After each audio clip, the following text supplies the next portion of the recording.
Solución de los... Bueno, adelante. Ahí voy. Y luego, si tú misma tienes también la del estetoscopio, aunque sea otro de tus compañeros de equipo, que nos haga una descripción de las diapositivas. ¿Sí? Sí, ya se está viendo la pantalla, ¿verdad? A ver, todavía no. Se está cargándose, sí. Ahí está ya. Ya. Ok. Bueno, pues nosotros somos el equipo número 6. Les vamos a presentar los casos clínicos de semiología del aparato respiratorio. Cecilia, preséntame nada más el primer caso para darle cabida a otros grupos que lo hagan, ¿sí? Ah, ok, sí, está bien, doctor. Nomás el primer caso y vamos a hacer una descripción ahí paso a paso de lo que ustedes, ya los revisé, todos están excelentes, están muy bien abordados. A ver. Bueno, en este primer caso nos mencionaba un hombre de 60 años, fumador intenso desde la edad de 13 años, 2 cajetillas al día, presenta limitación para sus actividades físicas por disnea con esfuerzos leves y frecuentes accesos de tos productiva. De predominio matutino, es hospitalizado por exacerbación de la tos productiva con expectoración purulenta y fiebre, así como intensificación de la disnea. Postrado en posición de Fowler con puntas nasales de oxígeno, emaciado, taquipneico. A la inspección, el tórax es deforme en el que sobresalen las clavículas. Aumento del diámetro anteroposterior del tórax. A la inspección y en maniobras de palpación, amplexión y amplexación, se aprecia hipomotilidad de las costillas. Se percute y hiperresonante al percutirse y disminución franca de las vibraciones vocales. Hay a la auscultación murmullo vesicular disminuido y en general disminución del murmullo vesicular.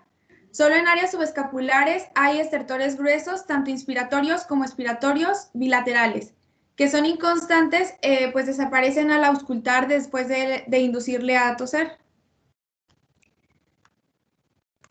Muy bien, ahora sí empezamos con las preguntas.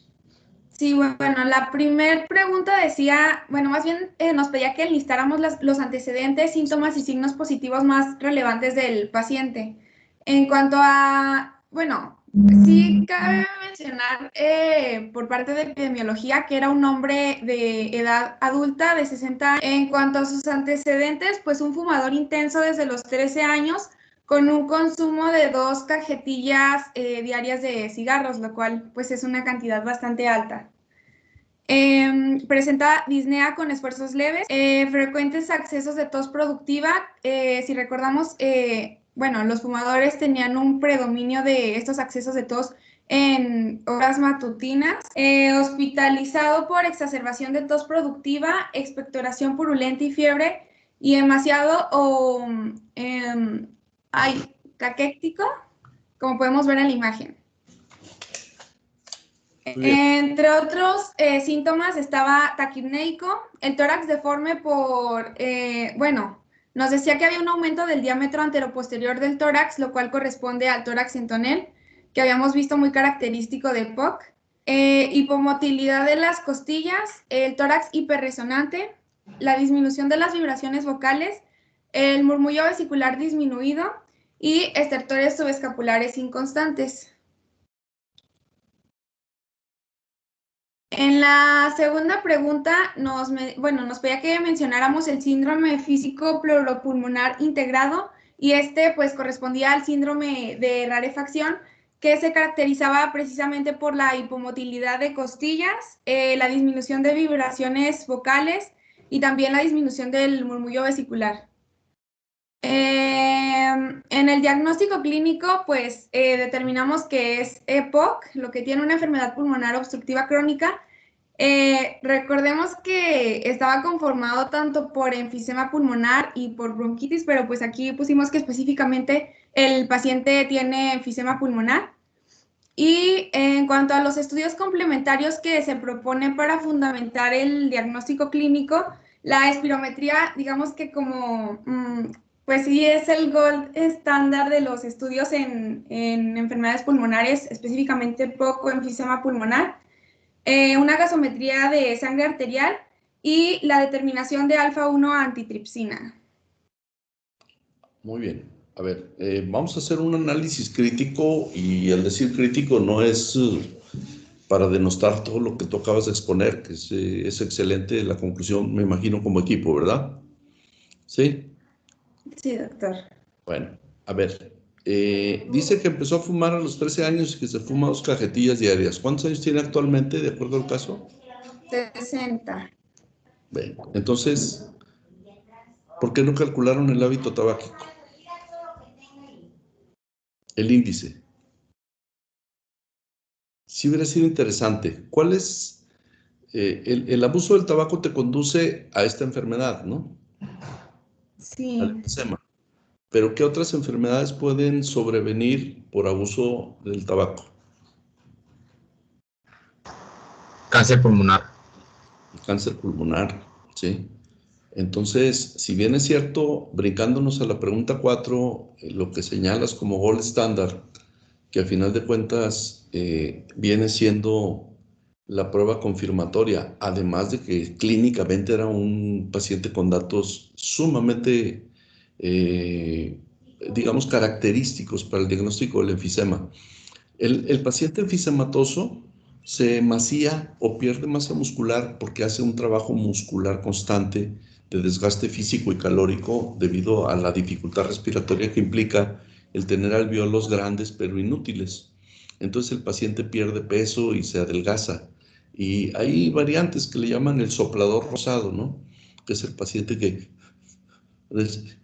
respira rápidamente, está taquipneico, ¿sí? Y el paciente finalmente, debido a que el tipo de respiración que adopta es un trabajo muscular de gasto calórico, se empieza a adelgazar. La diferencia entre el enfisema y la bronquitis crónica básicamente es el hecho de que el bronquítico tiene sobre todo periodos de exacerbación de la bronquitis, que se asocian a enfermedades infecciosas estacionales, particularmente en el invierno. Pero un paciente con enfisema no, prácticamente todo el año está mal, todo el tiempo está mal debido a que tiene problemas de limitante en la capacidad inspiratoria porque tiene un tórax sobreextendido. Entonces, ese sí es un dato importante. No se los exijo como tal dentro de las respuestas porque no han llevado neumología, ¿verdad? Pero simplemente digo, está bien, si alguien me lo anota por ahí, pues obviamente que también es un dato importante. Ahora, de acuerdo a que los aspectos del examen físico del paciente te dice que tiene un tórax sobreextendido con hipomotilidad de ambos hemitórax, ¿en las maniobras de qué? Amplexión y amplexación. Ampliación y amplexación superior e inferior, y en la flexión vas a ver que se mueve poco el tórax, ¿sí? Muy poquitito, se desplaza, porque ya está sobredistendido. Pero, ¿qué otra cosa tiene? ¿Por qué tiene fiebre? ¿Por qué tiene tos productiva? O sea, está bien, tiene POC y tiene enfisema, pero ¿qué otra cosa tiene? Una infección. Tiene una infección agregada, ¿sí? Eso también no está citado entre los diagnósticos, ¿sí? Entonces, ya dije, es una crítica constructiva, pero se tienen que ir acostumbrando a que cuando ya sean residentes, que yo tengo toda la esperanza que lo lleguen a hacer de especialidad, pues las críticas que siempre decimos nosotros como médicos de base o encargados de la enseñanza de los residentes, constructivas, a veces se vuelven un poquitito destructivas e irónicas. Aquí no, ¿verdad? Aquí el ambiente es de tranquilidad y los estamos preparando para una situación así. Entonces, tiene una infección agregada.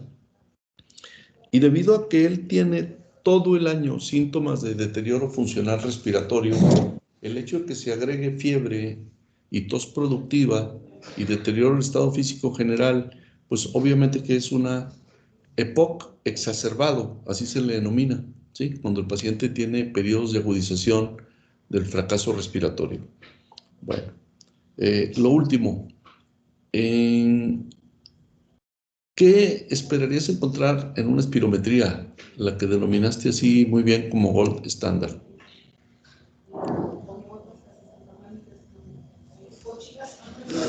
Si alguien sabe, puede participar. ¿Qué se encuentra en la espirometría de un paciente con EPOC? El volumen expiratorio forzado por segundo estaría disminuido, pero la capacidad vital estaría normal. Perfecto. El volumen expiratorio forzado del primer segundo. normalmente nosotros inspiramos y al primer segundo sacamos el 75% del aire inspirado, ¿sí? Del aire inspirado, perdón. ¿Sí? Así es la función natural. Inspiración prolongada, expiración corta. Y en esa corta expiración avientas el 75% del volumen inhalado.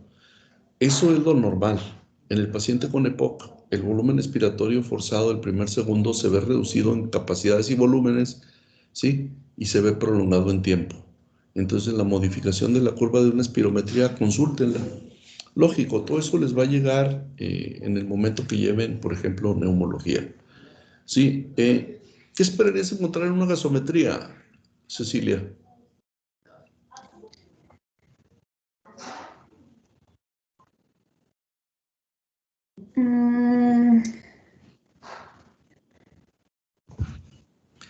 A ver, no quiero que se malentienda esto, O sea, yo te digo, bueno, yo pongo que gasometría me puede servir, pero ¿qué buscaría en ello?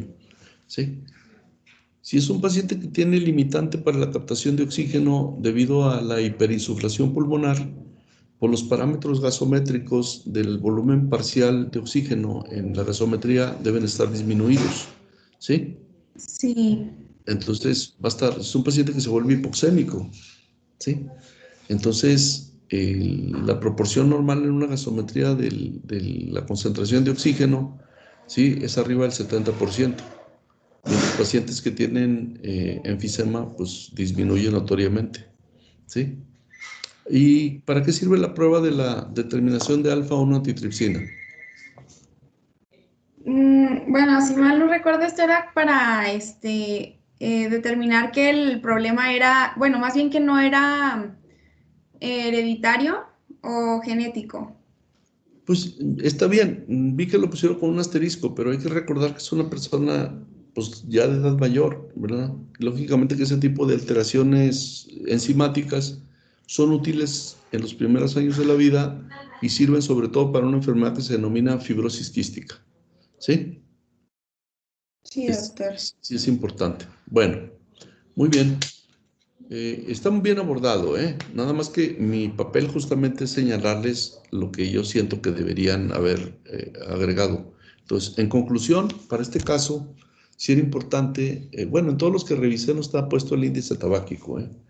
Y si tienen los datos de cuántos años fumó, cuántas cajetillas por día, pues no los desaprovechen, hagan el cálculo, ¿sí?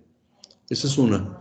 Y la otra, acuérdense que complementen, no es solamente POC, ya lo tiene, ya está plenamente visible, pero el otro es que tiene una exacerbación infecciosa agregada. A ver, por ahí hay una manita levantada. Sí, doctor, es que yo lo calculé, pero me salía arriba de 90, entonces no sé si lo hice bien porque decía que eran 2 cajetillas por día, entonces yo puse que pues por cajetilla son 20 cigarros y me salía como un poco mayor de 90 y se me hizo muy alto. Sí, pero pues acuérdate que la correlación de un fumador intenso más de 2 cajetillas por día, pues sí perdón, no he revisado todos, dije los que he revisado hasta el momento, yo no vi cálculo del índice tabáquico, sí, pero pues lógicamente que en ese porcentaje de fumador, que hay quien se fuma hasta 3 cajetillas en un día, pues tienen más exposición a tóxicos inhalados que te puede conducir no solamente el enfisema, sino también el cáncer broncogénico, ¿sí? De tipo epidermoide. Bueno, muy bien. A ver, de este mismo equipo, vamos a que nos compartan la pantalla con lo de estetoscopio, ¿sí? Sí, sí se está viendo, ¿verdad? En la pantalla o ya no. Bueno, ahorita ya no. Ah, sí. A ver. Que sea otro de tus compañeros de equipo el que nos haga la exposición. Sí. Listo, ¿verdad? Ya se está viendo ahora sí. Sí, ya. Ok. Doctor, tengo una pequeña duda sobre el caso pasado, Sí. antes de que empecemos aquí. Entonces, paciente tenía una neumonía también o nada más es una infección? No, no, es una infección. Y no sabemos de qué es. Mira, el término neumonía es discutible. Bueno, hay otros casos por ahí, ¿verdad? Que eso no sé si lo alcanzamos a ver ahorita. El término neumonía como tal es discutible. Lo hacemos como diagnóstico clínico, como síndrome de condensación, y luego nos atrevemos a decir neumonía, que luego tengo que hacerles una corrección a los que contestaron neumonía, ¿sí? O sea, digo, también a sabiendas de que no han llevado neumología, pero le debían haber puesto un apellido todavía, ¿no? Neumonía, pero ¿de qué tipo? Bien, esa es una. En definitiva, estos pacientitos empiezan con una infección de vías respiratorias bajas, que podría ser un término más general que te dice que tiene participación alveolar y bronquial, nada más, con hipersecreción mucoide, con aparición de fiebre y con deterioro del estado físico general. Y si te vas a una biometría, pues seguro va a tener leucocitosis con neutrofilia, que son los datos reactivos de la sangre ante una infección aguda de cualquier sitio, ¿no? Si el paciente está inmunocompetente. Elevación de los leucocitos y aparición de neutrofilia. Entonces, que quede claro, es más bien una infección de las vías respiratorias inferiores, porque no se integra un síndrome de condensación, como para hablar de una neumonía. ¿De acuerdo? Sí, doctor, gracias. Y por cierto, uno de los que revisé es uno de los que tú contestaste en nombre de tu equipo. Bueno, vamos a ver. Entonces, a ver, ¿qué hay históricamente con un aparatito que frecuentemente traen colgado como adorno al cuello? Pero que yo les he dicho que la marca no es la más importante, sino lo que está en medio de las olivas, que viene siendo el conocimiento que guarden en su cerebro las personas que acudieron o no acudieron a clase, sino que se prepararon por sus propios medios. A ver, adelante. Bueno, ahora les vamos a hablar del estetoscopio. Y el estetoscopio se sabe que históricamente surgió en Francia en 1816. Su creador fue el médico francés René, no sé cómo se pronuncia, Laennec. Y bueno, él, lo que él hizo, bueno, primero lo inventó, por así decirlo, de manera improvisada porque enrolló un- una hoja de papel y para auscultar. Fue lo primero que hizo él, pero después lo modificó. Lo pasó a madera, pero eso lo vamos a ver un poquito más adelante. Nada más es como una introducción de que él lo inventó. Y bueno, él fue el que lo inventó y actualmente pues es un instrumento muy valioso para la práctica médica, principalmente para cardiología, pero puede auscultarse diversas partes del cuerpo, como sería el abdomen, los ruidos respiratorios que lo estamos viendo y así. Si quieres le puedes dar otra, por favor. Bueno, en la historia ya del estetoscopio tenemos que él visitaba a los enfermos directamente en el hospital, pero hubo un paciente en específico que tenía obesidad excesiva que no le permitía escuchar o auscultar de manera directa, como lo vimos en clase, que ponían su oído sobre el pecho. Entonces lo que hizo, se le ocurrió fue enrollar una hoja de papel para que se pudieran transmitir mejor los sonidos y de esa manera él sí pudo auscultarlo. Este, También surgió como una preocupación porque con las mujeres no se podía auscultar de manera directa por el pudor. Entonces esto ayudó también a poder auscultarlas a ellas, perdón. ¿Le puedes dar, por favor? El estetoscopio, como ya lo dije, tiene usos en muchas partes de la medicina general y de la medicina especialista, que sería el corazón, los pulmones y el abdomen, y podemos escuchar pues diferentes ruidos y patologías en estos. Si quieres, le puedes dar, por favor. Bueno, como otro dato curioso sobre la invención del estetoscopio es que él después de que ya había, por así decirlo, inventado con la hoja de papel la auscultación, después vio a unos niños que estaban jugando a través de un árbol y se hablaban a través del árbol y entonces un niño que estaba del otro lado escuchaba al niño que estaba del otro lado, entonces se le ocurrió hacerlo directamente ahora de madera y pues ya, pasó de ser un tubo de papel a un tubo de madera.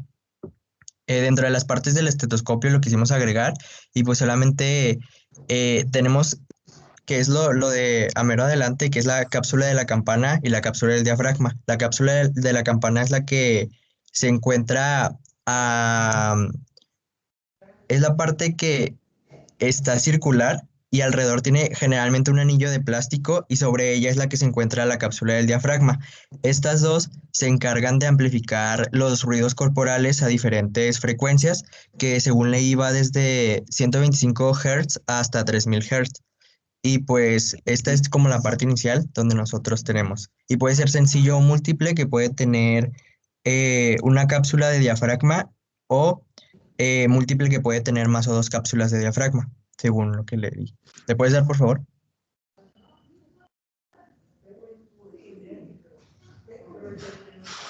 Mm, Creo que se trabó. Ah, ya. El tubo flexible, pues también se le conoce como tubo en Y, es generalmente hecho de PVC o de plástico o hule flexible, y pues esto simplemente sirve para la conducción de los sonidos. También el muelle y los tubos auditivos el muelle es la parte que según yo es lo que es como la Y del plástico, y ya los tubos auditivos son los que están compuestos ya sea de acero inoxidable, bronce cromado o titanio, y son las que también se encargan de conducir el sonido hacia las olivas. ¿Le puedes dar, por favor?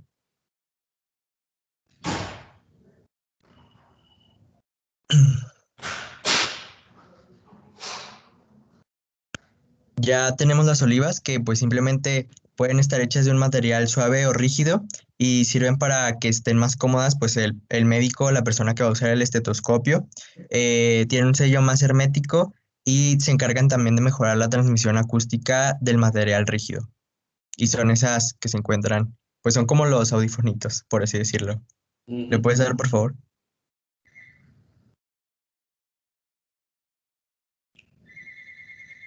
Otra, si quieres. Ya vamos a hablar de las modificaciones que se le hicieron a lo largo de la historia. Y de nuevo, otra vez, pues el inventor fue René Laennec y es considerado como el padre de la auscultación. Ya dijimos que él hizo el primer estetoscopio con un tubo de papel largo, pero después lo modificó él mismo a un tubo de madera, y pues fue el que inició con todo esto.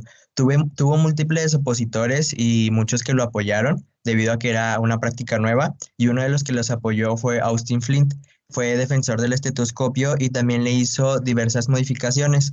No encontré bien cuáles modificaciones le hizo, solamente encontré que era como un promotor de él sí lo usaba mucho, y él con el uso del estetoscopio logró descubrir el soplo de Flint, que es un soplo que, si no mal recuerdo, es por una insuficiencia aórtica grave Así es. y un problema en las válvulas mitrales, algo así. Soplo de Austin Flint, así se le denomina. Lo vamos a ¿Le ver puedes dar, por favor? en la semiología cardio. Otros fueron Golding Bird, que en 1840 inventó el estetoscopio flexible. Él lo hizo con un material de metal flexible, pero pues lo mismo que era metal era muy pesado, y realmente solamente se componía también de este tubo, que era una parte para el corazón y una para un oído. Pero fue Arthur Lyret que en 1851 inventó el estetoscopio binaural, como lo vemos ahí. Ya era para los dos oídos y pues el corazón. O bueno, sí, se usaba principalmente para escuchar los ruidos cardíacos todavía. Pero fue George Kaman que en 1852 perfeccionó y además de que lo hizo binaural como lo estamos viendo, o sea, eran dos partes del estetoscopio para auscultar el corazón y las dos partes para escuchar en los oídos. Además de esto, él lo empezó a comercializar y duró alrededor de 100 años como que el uso de este estetoscopio. ¿Le puedes dar, por favor? Bueno, otra vez, nada más recordando, porque fue una persona muy importante, George Kaman fue el que, después de 25 años de lo del estetoscopio de Laennec, perdón, convirtió el estetoscopio binaural, y su dispositivo fue usado durante 100 años. Fue muy comercializado en ese entonces. Finalmente está el doctor David Littman, que en 1960 era un cardiólogo de Harvard que se encargó de mejorar mucho la cuestión de la sensibilidad de poder escuchar bien el corazón, y también popularizó el término fonendoscopio. Él le agregó pues diversas características como la calidad de la audición, que fue lo más renombrado de su parte. Se dice que con uno de estos estetoscopios se escucha 4 veces más los latidos, además de que él le agregó esta parte de que es flexible el tubo de plástico, y también le dio mucha comodidad a las olivas. ¿Te puedes dar, por favor?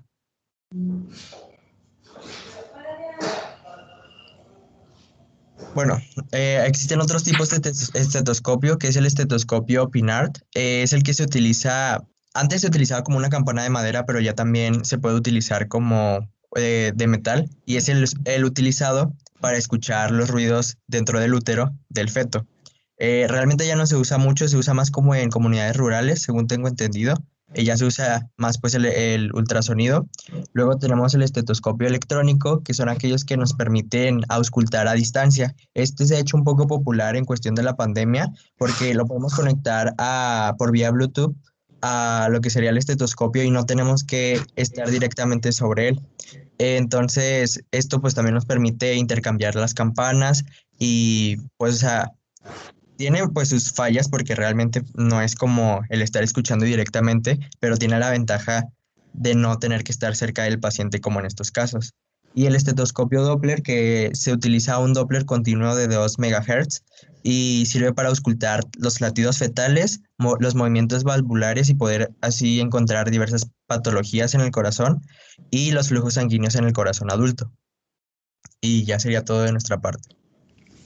Bueno, déjenlo ahí tantito. El estetoscopio Doppler actualmente también se utiliza para los trayectos vasculares periféricos, ¿verdad? Lo usan mucho los angiólogos para saber si existe permeabilidad de los vasos venosos o arteriales.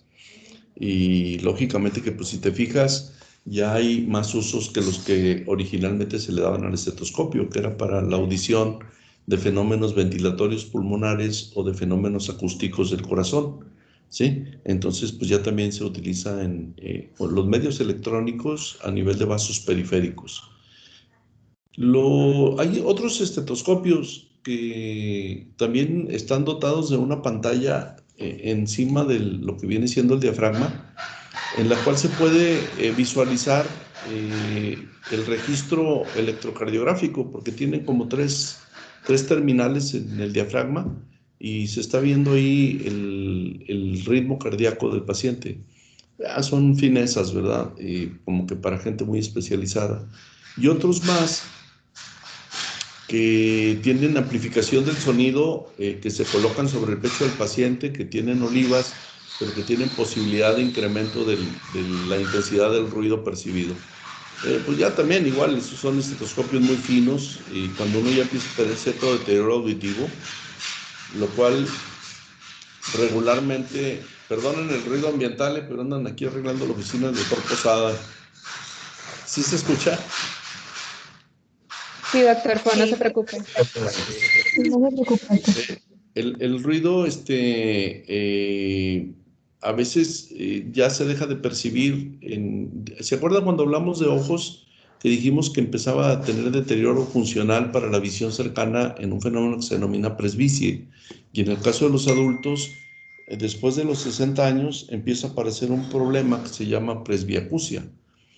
Lamentablemente, el uso cada vez más común de audífonos, sobre todo los que van insertados en el conducto auditivo, cuando se escucha la música o cualquier otro tipo de cosa con una intensidad superior, puede producir un deterioro auditivo prematuro. Y se aparece la presbiacusia en edades más tempranas que a los 60 años que antes ocurría. Perdón. ¿Regresas una diapositiva donde se ve el estetoscopio Littmann, el actual? Bueno, pues este es el anhelo de muchos, ¿no? Llegar a tener un estetoscopio de máxima calidad. Si se fijan, ya no tiene un muelle visible, ya tiene la conexión de los tubos, de las ojivas, que luego se conectan con las olivas, ya los tiene más estilizados. Es importantísimo el largo del conducto flexible, antes que no existían los monitores en los quirófanos, el anestesiólogo fabricaba sus estetoscopios con tubos de látex y con extensiones como las que se colocan en los tubos de drenaje quirúrgico. Y entonces hacía unos estetoscopios con una manguera larga como de 2 metros para poder él sentarse lejos del paciente y estar auscultando el ritmo cardíaco del paciente durante una cirugía prolongada. Y le pegaban la cápsula del estetoscopio al pecho del paciente con cinta adhesiva. Ahora no, ahora pues ya le colocas al paciente terminales en el pecho, que son 3 terminales, le pones cables y pues se va a ver el ritmo cardíaco en una pantalla de osciloscopio y pues no oyes el ruido si tú no quieres, a menos que lo amplifiques, ¿sí? Se está oyendo el ritmo, el latido del corazón y se está viendo en la pantallita los latidos cardíacos. Entonces, pues estuvo muy bien presentado el caso. Lo que yo les apunto ahí para que lo hagan es para casos futuros. Si siguen conmigo en la Prope 2 o ahora que veamos los de cardio, para que sean así más intensos y le busquen todos los detalles posibles al relato clínico breve que se les pone ahí, ¿sí? Entonces, vamos bien. Mañana, pues a reserva de que ahorita medio para el ruido, pero andan haciendo ruido ahí con taladros y con varillas. Mañana discutimos el caso 2 y escuchamos otra cosa diferente del estetoscopio, ¿sí? Bueno. Entonces, por favor, no se desconecten para bajar la asistencia. Y pues nos vemos mañana para la discusión del caso 2, ¿sí? Sí, doctor. Sí, Mañana. Gracias. Gracias. Sí, doctor. Gracias, doctora. Gracias. Gracias, doctor. Hasta luego.